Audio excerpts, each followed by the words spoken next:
Sir చెప్పాలి, మన head master sir హెడ్గానే ఉంటాడు కానీ వాయాబో అవి గంజి ఆంగులు వేసినావు కానీ అందులో గంజి ఆంగులు వేసి నర్సింగ్ యాదవ్ అంటే రెక్కలు ఇట్లనే పెట్టిండి ఇక అయిపోయేదాకా 5 ఏళ్ళకి 5 ఉంగురాలు పెట్టిగా. మన సదన్న అంటే సన్న ముచ్చట కాదు, ఇది చాలా దొడ్డు ముచ్చట. ఎందుకంటే సదానందమే జనానందం. అందరికి క్షణార్థి మా ఊరు కనగారిత అని ఎంట్రీ ఇస్తాడు ప్రతి ఒక్క 7 వేలల్లా. అది ఆయన ఎంత ఎప్పటికీ చెట్టు మీద చిలక లేకుంటాడు, ఏమి టెన్షన్ ఉండదు. ఆయన స్కూల్లో పాఠాలు చెప్తాడా, స్కూల్లోకి చదువుకోనికి పోతాడా, అంత ఆయన మనసును చూస్తే అంత నిమ్మలంగా ఎంత ప్రశాంతంగా ఆయన ముఖం చూసినట్టే ఉంటుంది.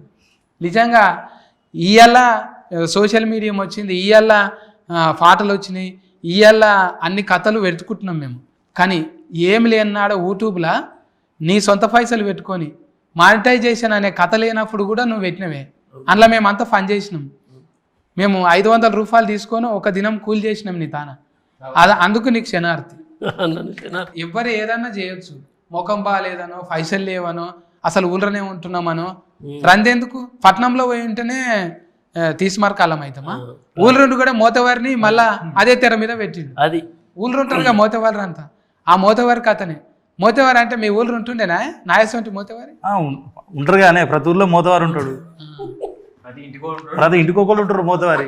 అసలు చెప్పాలంటే ఇప్పుడు ప్రతి ఒక్కడు మోతవారి. అప్పుడు ఇంటికొకడు ఉండే, ఇప్పుడు ప్రతి ఒక్కడు మోతవారి. కాదు, సెల్ ఫోన్ ఉంటే చాడు మోతవారి. ఎందుకంటే స్టేటస్ మారుస్తున్నాడు పెట్టి, అరే మోసం చేసిన వాడిని నమ్మకు అంటని అట్లా పెట్టింది అనుకో అని దిట్టజాలకి ఇలా పెడతాడు. ఎవరి తలగల వరకు తగులుతుంది, తలగలకు కూడా సమ్ టైమ్స్ తగులుతుంది. వీళ్ళ మోసం చేస్తారండి, వీళ్ళ మోసం చేసి ఎవరైనా మోసం చేద్దని పెడతారు. ఇంకా ఆయన మోతవారి.